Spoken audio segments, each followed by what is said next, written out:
FAC 6 अध्याय पल्टन होला 18 देखि 20 पदबाट हामी हेर्नेछौँ। आत्मिक युद्धमा प्रार्थना अनिवार्य छ। आत्मिक युद्धमा प्रार्थना अनिवार्य छ। एफएसी 6 को 18 देखि 20 पद विशेष गरी। तर हामी यसको पुरै सन्दर्भ बुझ्नलाई 6 अध्यायको 10 देखि हामी 20 पदसम्म हामी पढ्नेछौँ। यहाँ तीनटा कुरा हामी हेर्न चाहन्छौँ प्रार्थनाको विषयमा। एउटा चाहिँ हो प्रार्थना को समय छ, प्रार्थनाको समय छ। यहाँ भनेको छ हर समय भनेको छ, हर समय। दोस्रो कुरा हामी हेर्नेछौँ प्रार्थना को तरिकाहरू छन्। प्रार्थना अन्तर्विन्ती अनि आत्मामा यसरी भनिएको छ, सारा प्रयत्न। अनि तेस्रो कुरा हामी हेर्नेछौँ हाम्रो प्रार्थनाका विषयहरू छन्। कसको निम्ति वा के को निम्ति प्रार्थना गर्ने? पवित्र जनहरूको निम्ति, प्रचारकहरूको निम्ति, सुसमाचारको निम्ति।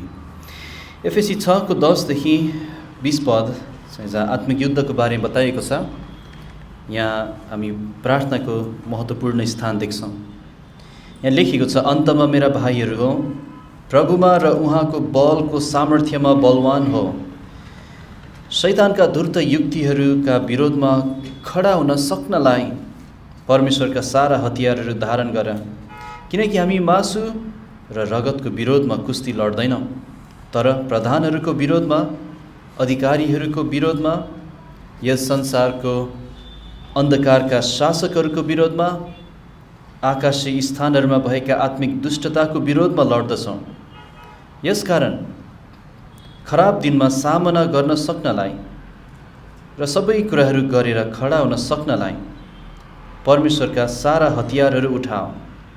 यसकारण खडा हो, तिमीहरूका कम्मर सत्यताले कस र धार्मिकताको कवच धारण गर। बाहुहरूमा मेलमिलापको सुसमाचारको तयारीका जुत्ता लगाओ। यी सबै बाहेक विश्वासको ढाल उठाओ, जस्तो र दुष्टका सबै अग्निबाणहरू निभाउनलाई तिमीहरू समर्थ हुनेछौ। अनि मुक्तिको टोप र आत्माको तरवार जो चाहिँ परमेश्वरको वचन हो ल्याऊ। सारा प्रार्थना र अन्तर्विन्ती गर्दै हर समय आत्मामा प्रार्थना गर। अनि यसैका निम्ति सारा प्रयत्न र सबै पवित्र जनहरूका लागि अन्तर्विन्ती गर्दै जागर हो। अनि मेरा निम्ति पनि कि सुसमाचारको रहस्य थाहा गराउनका लागि साहससित मैले आफ्नो मुख खोल्दा मलाई वचन दिइयोस्, जुन सुसमाचारका निम्ति म साङ्लाले बाँधिएको एउटा राजदूत हुँ, र जसरी मैले बोल्नुपर्ने हो त्यसरी नै यसमा साहससँग बोल्न सकौँ। एफएसीको पुस्तकमा चाहिँ दुईटा मुख्य विषय भनेर हामी बुझ्दछौँ। एउटा हाम्रो ओहदा, हाम्रो अभ्यास। तर यसलाई यसरी पनि भन्न सक्छौँ, यहाँ तीनवटा मुख्य विषयहरू छन्। एउटा ख्रिस्टमा हामीले पाएको आत्मिक धनको कुरा गरिएको छ। त्यसपछि हाम्रो आत्मिक हिँडाइको कुरा गरिएको छ, हामी यसरी हिँड्नुपर्छ। अनि त्यसपछि हाम्रो आत्मिक युद्धको बारेमा पनि कुरा गरिएको छ। त्यसैले पहिला हामीलाई स्वर्गीय स्थानमा पावलले उचाल्छन् परमेश्वरको प्रेरणाद्वारा। यो पत्र लेख्दाखेरि हामी स्वर्गीय स्थानमा बसालिएका छौँ ख्रिस्टसँगै। त्यसपछि हाम्रो पाउहरूमा हामीलाई उभ्याउँछन्, अब यसरी हिँड भनेर सिकाउँछन्। अनि त्यसपछि हामीलाई घुँडा टेक्न लगाउँछन्, यसरी प्रार्थना गर भनेर पनि सिकाउँछन्। अनि यहाँ चाहिँ विशेष गरी आत्मिक युद्धको सन्दर्भमा पावलले कुरा गरिरहेका छन्। हाम्रो आत्मिक शत्रुहरू छन्, शैतान, उसको धूर्त युक्तिहरू छन्, ऊ हाम्रो विरोधमा छ। अनि उसको विरोधमा खडा हुन सकिन्छ। त्यसो गर्न परमेश्वरले हामीलाई सारा हतियार दिनुभएको छ, केही पनि बाँकी छैन अझै हामीले पाउनुपर्ने परमेश्वरबाट हामीलाई दिइएको छ। अनि हामी खडा हुन सक्छौँ परमेश्वरको अनुग्रहमा। खराब दिनहरू आउँछन्, शैतानले हामीलाई धूर्त युक्ति रच्छन्, खराब समयहरू, खराब दिन, अनि हामी सामना गर्न सक्छौँ। परमेश्वरको हतियारहरू हामीलाई दिइएको छ। खडा हो भनिएको छ। सत्यता, धार्मिकता, सुसमाचार, विश्वास, मुक्ति, परमेश्वरको वचन, यी सब हाम्रो आत्मिक हतियारहरू हुन्। अनि त्यसपछि सबभन्दा बढी यहाँ एउटा हतियारको कुरा गरिएको छ, त्यो चाहिँ हो प्रार्थना। प्रार्थना चाहिँ यदि साँच्चै तपाईँ आत्मिक रूपमा बलियो हुने हो भने, आत्मिक रूपमा तपाईँ खडा हुने हो भने परमेश्वरबाट आत्मिक रूपमा आशिष पाउने, उहाँको सामर्थ्य पाउने र फलवान हुने हो भने तपाईँले प्रार्थनालाई सकेसम्म प्रयोग गर्नुपर्छ, सदुपयोग गर्नुपर्छ। हरेक दिन व्यक्तिगत प्रार्थनाको समयहरू, हरेक दिन पारिवारिक प्रार्थनाको समयहरू, निरन्तर हरेक दिनको हिँडाइमा हाम्रो प्रार्थनाका मित्रहरू हुनुपर्छ। तपाईँको प्रार्थनाका मित्रहरू छन्, सोमबार बाहेक, यहाँ जुट्ने बाहेक अरू बेला जोसँग तपाईँ प्रार्थना गर्न भेला हुनुहुन्छ। विशेष गरी तपाईँको परिवार, पति र पत्नी अनि अरू व्यक्तिहरू, विश्वासीहरू पनि। प्रार्थना महत्त्वपूर्ण छ। हामी आत्मिक युद्धमा छौँ भन्ने हामीले बिर्सिनु हुँदैन। हाम्रो विरोधमा कुनै चान्चुने शत्रु छैन, यहाँ शैतान बनेको छ अनि उसको बारेमा बताएको छ कि ऊ चाहिँ प्रधान हो, अन्धकारको शासक हो, आकाशी स्थानहरूमा भएको आत्मिक दुष्टता हो। त्यसैले यो ठुलो युद्ध छ अनि परमेश्वरले हामीलाई हतियार दिनुभएको छ। अब के गर्ने? प्रार्थना गर भन्नुभएको छ, सारा प्रार्थना र अन्तर्विन्ती गर्दै। त्यसैले हामी यो प्रार्थनामा भेला भइरहेछौँ किनभने आत्मिक युद्ध छ भन्ने हामी बुझ्दछौँ। प्रार्थनामा भेला भइरहेछौँ किनभने हामीलाई परमेश्वरको सहायता चाहिन्छ भन्ने हामी बुझ्दछौँ। हामी प्रार्थनामा भेला भइरहेछौँ किनभने परमेश्वर सार्वभौम हुनुहुन्छ भन्ने हामी स्वीकार गरिरहेछौँ। यदि त्यसो नहुँदो हो भने हामी भेला हुने थिएन। प्रार्थनामा किन भेला हुँदैछौँ? हामी चाहिँ हाम्रो शत्रुभन्दा पनि बढी परमेश्वरलाई हेर्दैछौँ किनभने उहाँ नै हाम्रो सामर्थ्यको स्रोत हुनुहुन्छ। उहाँको, यहाँ भनेको छ 10 पदमा, प्रभुमा, उहाँको बलको सामर्थ्यमा हामी बलवान बनाइन सक्छौँ। हामी आफै त बलवान छैनौँ, तर परमेश्वरले हामीलाई बलवान बनाइदिनुहुन्छ। चार्ल्स स्पर्जनले यसरी भनेका थिए आफ्ना मण्डलीको विश्वासीहरूलाई, हामी सबैजना तर्क गर्न सक्दैनौँ मानिसहरूसँग, तर हामी सबैजना प्रार्थना गर्न सक्छौँ। हामी सबैजना नेतृत्वमा हामी उभिन सक्दैनौँ, तर हामी सबैजना प्रार्थनामा घुँडा टेक्न सक्छौँ। हामी सबैजना लेख्न वा के बोल्न पोख्त छैनौँ, तर हामी सबैजना प्रार्थनामा सुरवीर हुन सक्छौँ।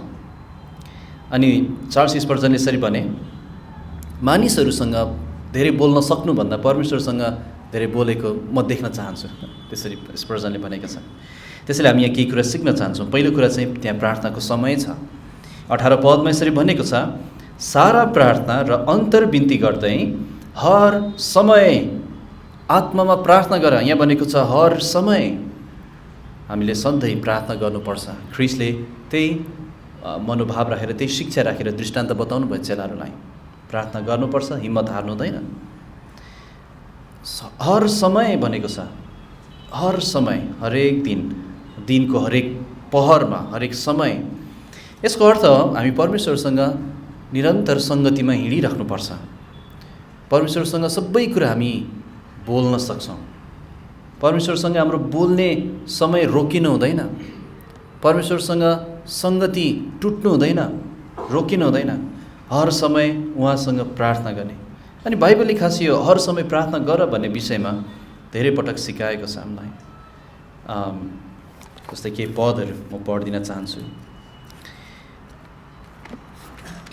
यस्तो लेखेको छ लुका 21:36 उहाँले भन्नुभयो, जागर हो र सधैँ प्रार्थना गर। जागर हो, सधैँ प्रार्थना गर। अनि परमेश्वरको वचनको सेवा गर्नेहरू, प्रेरितहरूले यसरी भने, प्रेरित 6:4 तर हामी चाहिँ प्रार्थना र वचनको सेवामा निरन्तर लागिरहनेछौँ। पहिलो मण्डली त्यो भनेको प्रार्थनाहरूमा दृढतापूर्वक लागिरहे। पावलले रोमीहरूलाई पत्र लेख्दाखेरि जिउँदो बलिदानको विषयमा सिकाउँदा हुँदै उनीहरूलाई भने प्रार्थनामा दृढतापूर्वक लागिरह। रोमी 12:12। अनि हामीले केही समय अगाडि यहाँ प्रचारमा नि सुनेका थियौँ, पहिलो थेसलोनिकी 5:17बाट निरन्तर प्रार्थना गरिरहँ। यो भनेको चाहिँ सरल भाषामा भन्ने हो भने परमेश्वरसँग हामी हरेक समय कुरा गरिरहेका छौँ, निरन्तर। अब मुखले बोलेरै प्रार्थना गरिरह भन्न खोजेको त होइन, तर यसरी बुझ्न सक्छौँ हामीलाई हरेक समय परमेश्वरको सहायताको खाँचो पर्छ। हरेक समय नै संसारको निम्ति चाहिँ पाको मान्छे भने कस्तो हो भने जो सबै कुरा आफै गर्न सक्छ। तर आत्मिक रूपमा पाको मान्छे को हो भने जसले सबै कुरा गर्न परमेश्वरको सहायता खोज्छ, परमेश्वर भर पर्छ, त्यो पाको व्यक्ति हो। तपाईँ हरेक दिन परीक्षामा पर्नुहुन्न र हरेक दिन तपाईँको हिँडाइमा तपाईँको शरीर, पुरानो मान्छे छ, संसार छ, सोचाइहरू छ। हरेक दिन परीक्षा पर्नुहुन्छ, अनि जब परीक्षा पर्नुहुन्छ प्रार्थना गर्नुहोस्। हरेक दिन तपाईँलाई खाँचो हुन्छ, आत्मिक कुराहरूको खाँचो हुन्छ, आर्थिक कुराहरूको खाँचो होला, सबै खालको खाँचोहरू हुन्छन्। परमेश्वरसँग प्रार्थना गर्नुहोस्। कोहीसँग बोल्नुपर्ने होला, सुसमाचार सुनाउन, परमेश्वरसँग बुद्धि माग्नुहोस्। केही निर्णय गर्नुपर्ने होला, परमेश्वरसँग प्रार्थना गर्नुहोस् बुद्धिको निम्ति। कसैलाई सुसमाचार सुनाउनु भएको छ, उनीहरूको मुक्तिको निम्ति प्रार्थना गर्नुहोस्।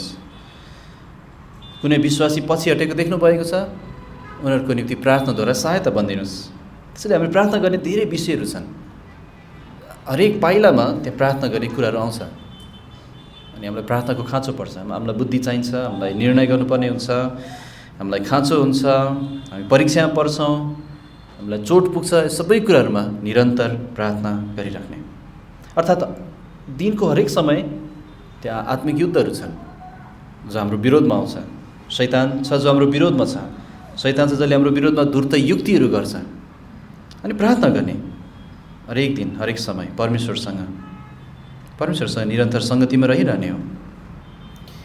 दोस्रो कुरा चाहिँ प्रार्थनाको तरिकाहरू हामीलाई बताएको छ। यहाँ 18 पदमा पनि छ, सारा प्रार्थना र अन्तर्विन्ती। प्रार्थना र अन्तर्विन्ती, पावलले भन्छन् तल, पवित्र जनहरूका लागि अन्तर्विन्ती गर्दै जाग रहौँ।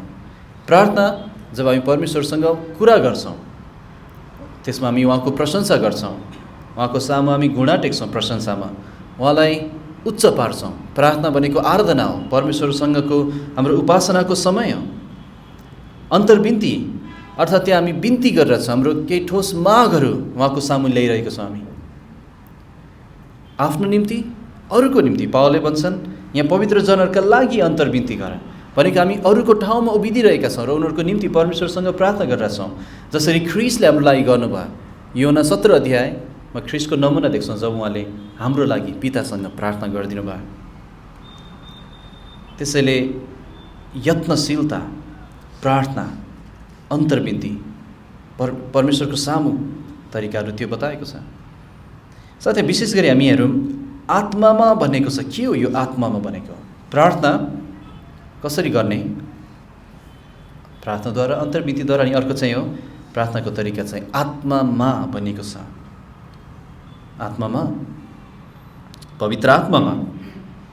अब बदरगोल शिक्षा भएकाहरूले यो शब्दलाई लिएर आत्मामा प्रार्थना गर्नु भनेको चाहिँ चिल्लाउनु, काम्नु, भुइँमा लड्नु, हाँस्नु, अनि भाषा, अन्य भाषाहरूमा बोल्नु, नबुझिने बर्बर भाषाहरूमा बोल्नु, त्यसरी बुझ्छन्।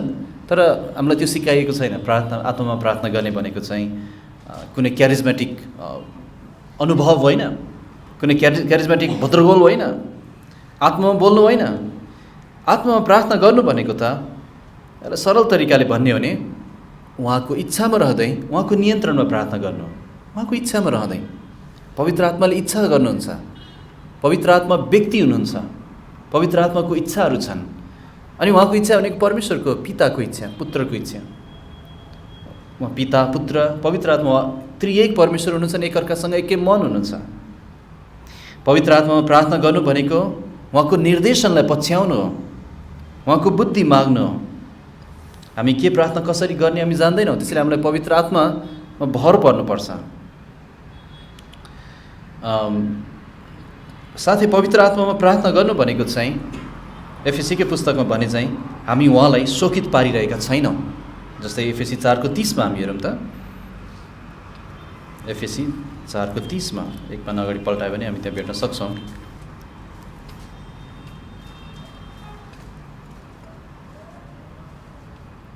यहाँ भनेको छ, अनि परमेश्वरका पवित्र आत्मालाई शोकित नपार, जसद्वारा तिमीहरू छुटकाराको दिनका निम्ति छाप मारिएका छौ। कसरी शोकित पार्न सक्छ एउटा व्यक्तिले पवित्र आत्मालाई? यही सन्दर्भअनुसार हामी जान्दछौँ पुरानो मान्छे अनुसार हिँडेर, त्यो पुरानो पहिलेको चालचलनको पुरानो मान्छे अनुसार हिँडेर जब एउटा व्यक्ति झुट बोलिरहेको हुन्छ विश्वासी भएर पनि, जब एउटा व्यक्ति पापपूर्ण तरिकाले रिसाइरहेको हुन्छ, रिस देखाइरहेको हुन्छ, जब एउटा व्यक्तिले शैतानलाई ठाउँ दिइरहेको हुन्छ, एउटा विश्वासीले चोरिरहेको हुन्छ, एउटा विश्वासीको मुखबाट कुवचन निस्किरहेको हुन्छ, एउटा विश्वासी तितोपनामा, क्रोधमा, रिसमा, कलह, निन्दा, एकअर्काप्रति दयालु नभएको अनि क्षमाशील नभएको त्यस्तो हृदयमा हिँडिरहेको हुन्छ र पवित्र आत्मालाई शोकित पारिरहेको हुन्छ। अनि त्यस्तो व्यक्तिले आत्मामा प्रार्थना त गर्न सक्दैन अवश्य पनि, हामी शरीर अनुसार हिँडिरहेका छौँ भने। त्यसैले आत्मामा प्रार्थना गर्नु भनेको के हो भने हामी हाम्रो हठीपनाको पापमा पुरानो मान्छे अनुसार हिँड्दै पवित्र आत्मालाई शोकित पारिरहेका छैनौँ। अनि त्यसैले हामी उहाँसँग एकै मन भइरहेका छौँ, उहाँको नियन्त्रणमा छौँ, उहाँको इच्छामा छौँ, पवित्र आत्माले भरिएका छौँ। 5:18 भनेको छ, दाख मध्येले नमात जसमा चरित्रहीनता हुन्छ तर आत्माले भरपुर हो। दाख मध्येको नियन्त्रणमा होइन, जसमा चरित्रहीनता, छाडापन हुन्छ, अनियन्त्रण हुन्छ, तर पवित्र आत्मामा परमेश्वरले पुरा हामीलाई नियन्त्रण गर्नुहुन्छ अनि हामी पुरा उहाँको अधीनतामा हुन्छौँ, उहाँको इच्छालाई खोजिरहेका हुन्छौँ। अब पावलले भनेका छन् आत्मामा प्रार्थना गर, यसको अर्थ अवश्य पनि पावल आफै पनि पवित्र आत्मामा प्रार्थना गर्ने व्यक्ति थिए। के पावलको जीवनमा केही नमुना देख्छौँ पावलको प्रार्थनाहरूलाई तपाईँले पछ्याउन खोज्नुहोस्। रोमीको पुस्तकमा, पावलको पत्रहरूमा, यही एफिसीकै पुस्तकमा पनि पावलले विश्वासीहरूको निम्ति प्रार्थना गरेका छन्, कलसीको पुस्तकमा। अनि हामी के देख्छौँ भने पावल जब आत्मामा प्रार्थना गर्थे, पावलले के विषयमा प्रार्थना गर्थे? सुसमाचारको प्रगतिको विषयमा प्रार्थना गर्थे। त्यो आत्मामा प्रार्थना गर्नु भनेको। पावलले हराएकाहरूको मुक्तिको निम्ति प्रार्थना गर्थे। पावलले विश्वासीहरूको आत्मिक उन्नतिको निम्ति प्रार्थना गर्थे। विश्वासीहरू परमेश्वरको ज्ञानमा बढुन् भनेर प्रार्थना गर्थे। आत्मिक सामर्थ्यको निम्ति प्रार्थना गर्थे। हो, त्यो चाहिँ आत्मामा प्रार्थना गर भने शरीर अनुसारको होइन, शरीर अनुसारको माग होइन, पुरानो मान्छे अनुसारको होइन, तर आत्मामा। परमेश्वरले उहाँ के गर्न चाहनुहुन्छ संसारमा, मण्डलीमा, तपाईँको जीवनमा प्रकट गरिदिनु भएको छ बाइबलमा। अनि हामी स्पष्ट देख्छौँ उहाँको इच्छाहरू। अनि जुन उहाँ गर्न चाहनुहुन्छ, जब त्यो कुराहरू म बुझ्छु, पवित्र आत्मासँग एकमन हुन्छु अनि माग्छु, त्यो चाहिँ आत्मामा प्रार्थना गर्नु भनेको। जस्तै के कुराहरू प्रार्थना गर्न सक्छ हामी? जस्तै एउटा चाहिँ हो परमेश्वरको फसलमा वा खेतमा खेतालाहरू उठाइदिनु भएको होस् भनेर जब हामी प्रार्थना गर्छौँ, त्यो हामी आत्मामा प्रार्थना गर्न सक्छौँ उहाँसँग एकमन हुँदै। येशूले भन्नुभयो, यसकारण उहाँले तिनीलाई भन्नुभयो, साँच्चै नै फसल प्रशस्त छ तर खेतालाहरू थोरै छन्। यसकारण फसलका प्रभुलाई उहाँले आफ्नो फसलमा खेतालाहरू पठाइदिउन् भनी प्रार्थना गर। त्यसैले परमेश्वर के गर्न चाहनुहुन्छ? यहाँ खेतालाहरू पठाउन चाहनुहुन्छ। उहाँको इच्छासँग एकमन हुँदै प्रार्थना गर्न। लुका 10:2 पढेँ भर्खर मैले। अर्को के छ त? रोमी 15:31 पढेर सुनाइदिन्छु। त्यसरी भनिएको छ,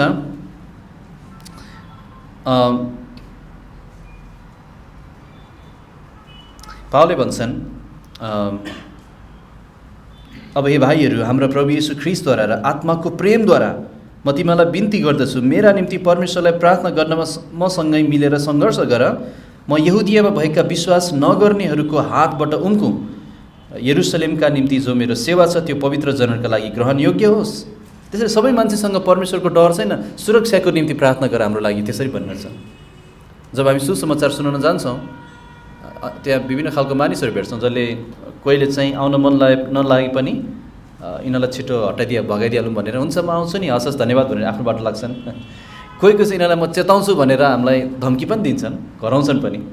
अनि के भनेछ यहाँ पावलले भन्छन्, प्रार्थना गर हाम्रो लागि, किन सबै मान्छेसँग परमेश्वरको डर छैन। अनि जब हामी त्यसरी प्रार्थना गर्छौँ, हामी उहाँको इच्छाअनुसार प्रार्थना गर्दो रहेछौँ।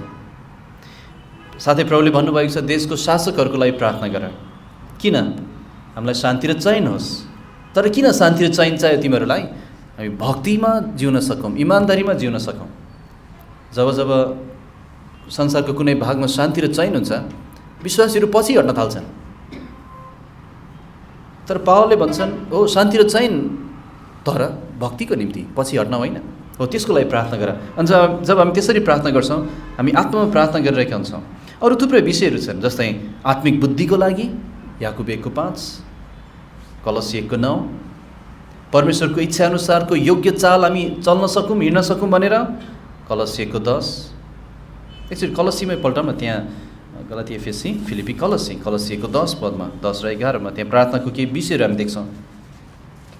कलसीको 10, पावलको प्रार्थना यस्तो थियो जब उनी आत्मामा प्रार्थना गर्थे।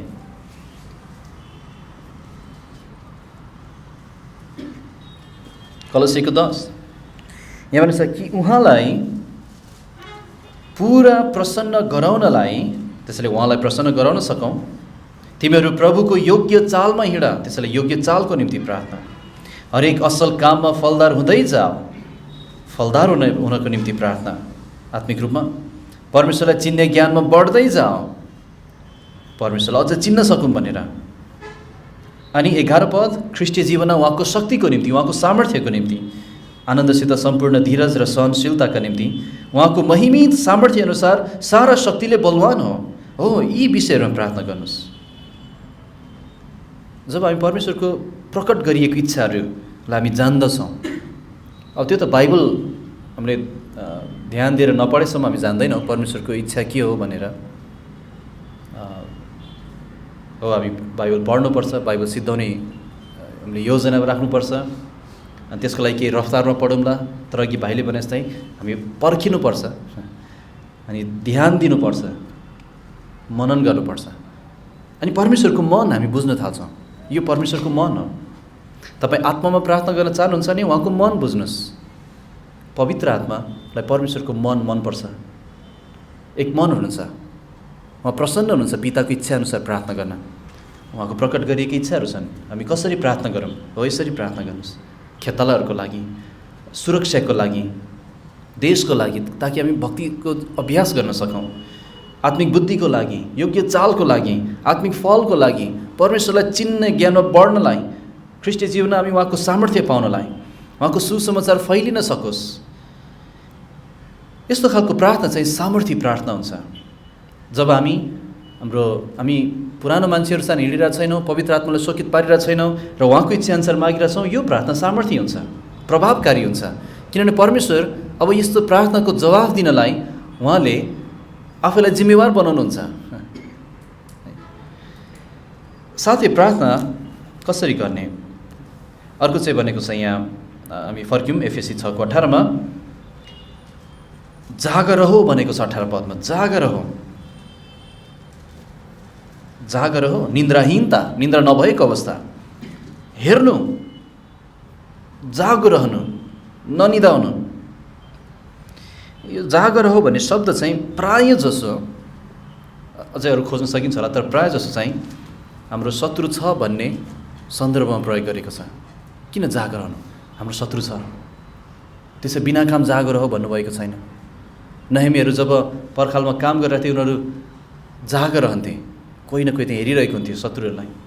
शत्रुहरू छन् वरिपरि, त्यसैले जागर हो शब्द देख्न बित्तिकै हामीले बुझ्नुपर्छ त्यहाँ हाम्रो शत्रु छ, त्यो शैतान छ, दियाबोलोस। त्यसैले पत्रुसले पनि भनेका छन्, सचेत रह, जागर हो। अनि फेरि आइहाल्छ तिमीहरूको विरोधी शैतान। येशूले पनि भन्नुभयो, जागर हो र प्रार्थना गर ताकि तिमीहरू परीक्षामा नपर। मत्ती 26मा त्यसरी परीक्षाहरू छ, आत्मा तयार छ, शरीर कमजोर छ, परीक्षाहरू पर्छ, जागर हो र प्रार्थना गर। तर प्रार्थनामा निदाइहाल्न कति सजिलो छ। शरीरमै पनि कतिपटक जब हामी थकानमा पर्छौँ, जब हाम्रो मन पुरा प्रार्थनामा हुँदैन, प्रार्थनामा निदाउनु, र साथै आत्मिक जीवनमा पनि प्रार्थनामा निदाइरहेको हुन कति सजिलो छ। जागर हो। प्रार्थना गर्दा अनेकौँ विचारहरू आउँछन्, तर हामी जागर हुनुपर्छ प्रार्थनाको विषयहरूमा। ख्रिस्टले चेलाहरूलाई भन्नुभयो, मसँग प्रार्थनामा जागर हो, 1 घन्टा नि सक्दैनौ र? तर उनीहरू निदाए। उनीहरूको शरीर कमजोर भएको थियो, थकित भएको थियो, उनीहरू निदाए थकानले गर्दा। 1 घन्टा पनि जागर रहन सकेनन्, प्रार्थनामा जागर रहन सकेनन्। फलस्वरूप के भयो? जब त्यहाँ गोठालोलाई हिर्काइयो, भेडाहरू तित्तर-बित्तर भए, उनीहरू प्रार्थनामा जागर रहन सकेन, ख्रिस्टलाई छोडेर भागिदिए। अझ एकजनाले त उहाँलाई 3 पटक इन्कार पनि गरिदिए। कति सजिलो छ प्रार्थनामा निदाउनु अनि परीक्षामा पर्नु। त्यसैले जागर हो, शैतान छ त्यहाँ, जागर हो। अर्को शब्द पनि छ कसरी प्रार्थना गर्ने, यहाँ भनेको छ सारा प्रयत्न, प्रयत्न भनेको छ, प्रयत्न।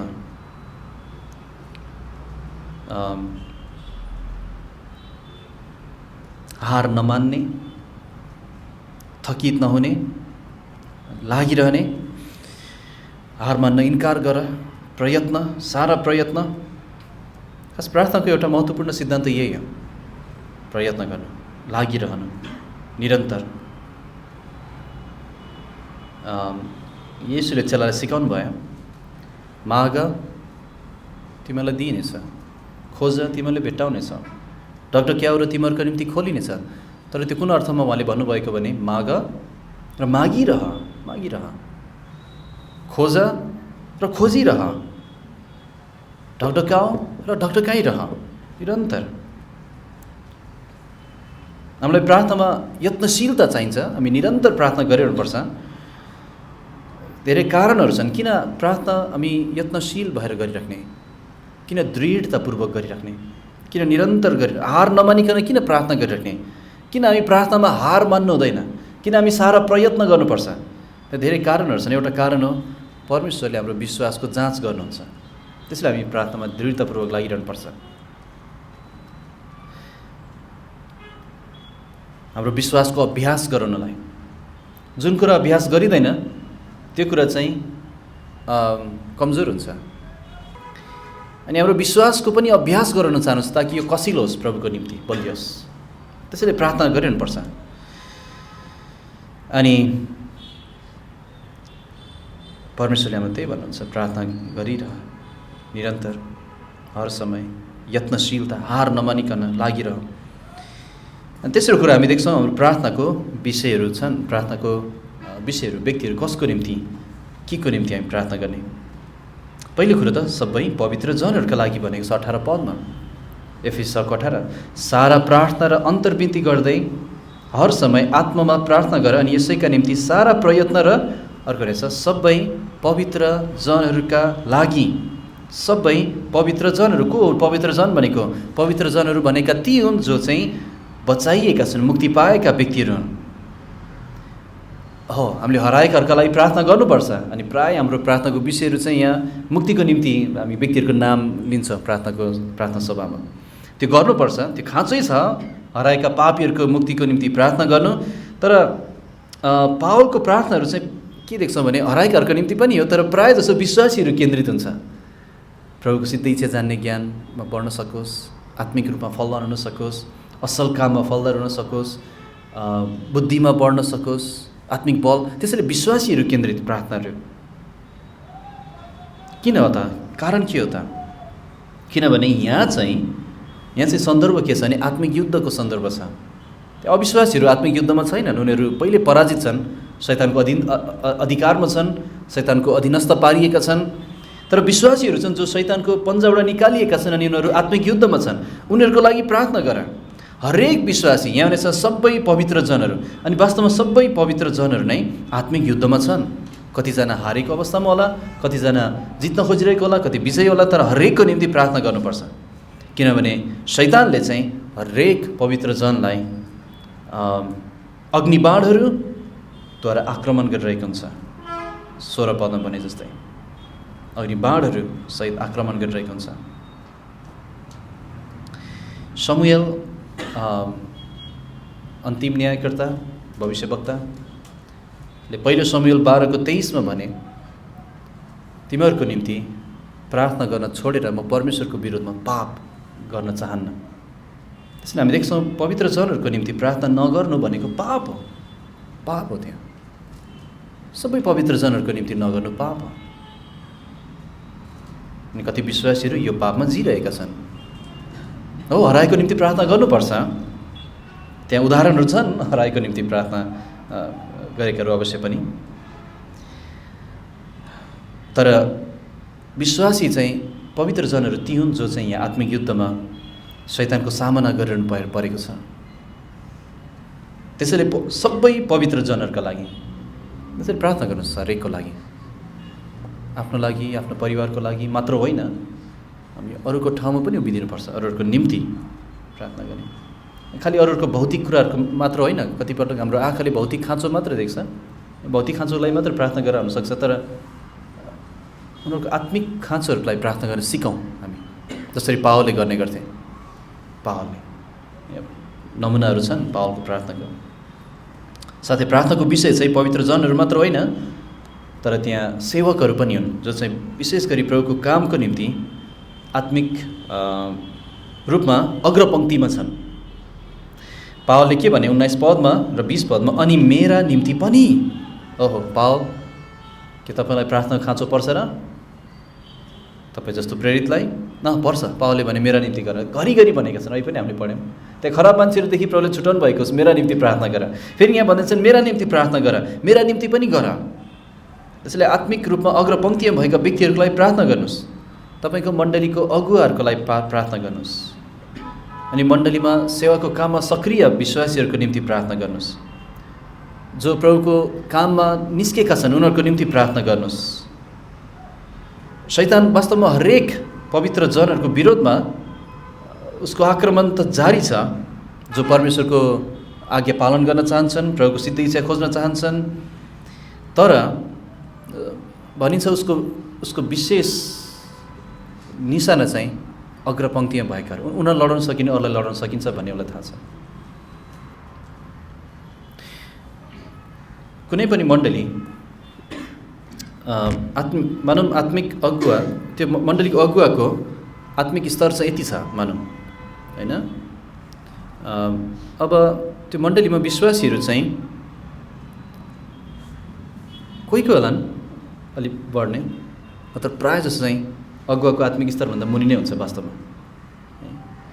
त्यसैले हामीले अगुवाहरूको लागि प्रार्थना गर्नुपर्छ, उहाँहरूको आत्मिक स्तर प्रभुमा अझ ठुलो होस् अनि साथै उहाँलाई सुरक्षा होस्।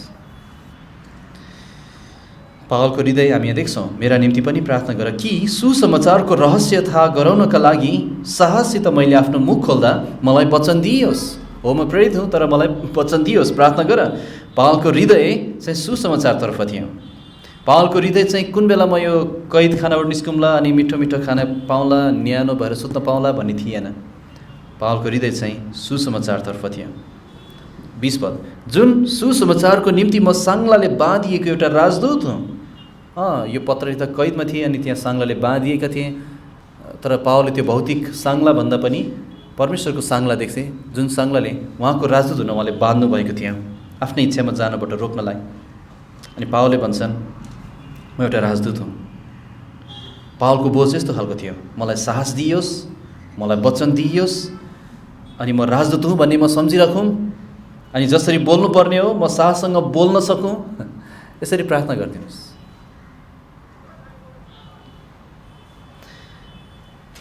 अनि हामी हरेकलाई नै प्रार्थनाको खाँचो छ, हरेकलाई नै, सबैलाई। त्यसैले जब हामी प्रार्थनामा जुट्छौँ हामीले नबिर्सेका हौँ कि यहाँ एउटा आत्मिक युद्ध छ। अनि हामीले देख्ने थिएनौँ यदि बाइबल नभएको भए, परमेश्वरको वचन हामीसँग नभएको भए, यी सत्यताहरू नभएको भए। तर परमेश्वरको वचन चाहिँ आत्मिक चस्मा जस्तै हो, जब हामी यो लगाउँछौँ सबै कुरा देख्न थाल्छौँ हामी। त्यहाँ छ, केही छ, प्रार्थना गर्नुपर्ने कारण। हामी परमेश्वरको सामर्थ्य देख्छौँ, हाम्रो आफ्नो कमजोरी देख्छौँ, हाम्रो दुर्बलता देख्छौँ, प्रार्थना कति खाँचो छ भन्ने देख्छौँ। त्यसैले जब हामी प्रार्थनामा जान्छौँ हामी परमेश्वरको सामर्थ्यमा भर पराउँ यो आत्मिक युद्धमा विजयी हुनलाई। अनि हामी एकअर्कासँग मिलेर प्रार्थना गरौँ, खालि एकअर्कासँग बस्दिन मात्र होइन, जोडी मिल्न मात्र होइन, तर हामी प्रार्थना गर्दैछौँ। त्यो प्रार्थनामा हामी आमेन भन्दैछौँ, सहमत हुँदैछौँ, अनि साथै हामी आफै पनि प्रार्थना गर्दैछौँ। त्यसैले हामी प्रभुको सामु हामी भेला हुनेछौँ यी विषयहरूमा। प्रभुलाई धन्यवाद होस्, यहाँसम्म हामी राखौँ।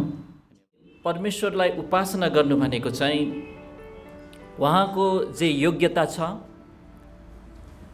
त्यो योग्यताहरू तपाईँसँग छ भन्नु हो। परमेश्वर को हुनुहुन्छ? परमेश्वर तपाईँको सृष्टिकर्ता हुनुहुन्छ, तपाईँले आफूलाई बनाउनु भएन। परमेश्वर यदि तपाईँ विश्वासी हुनुहुन्छ भने तपाईँको मुक्तिदाता हुनुहुन्छ।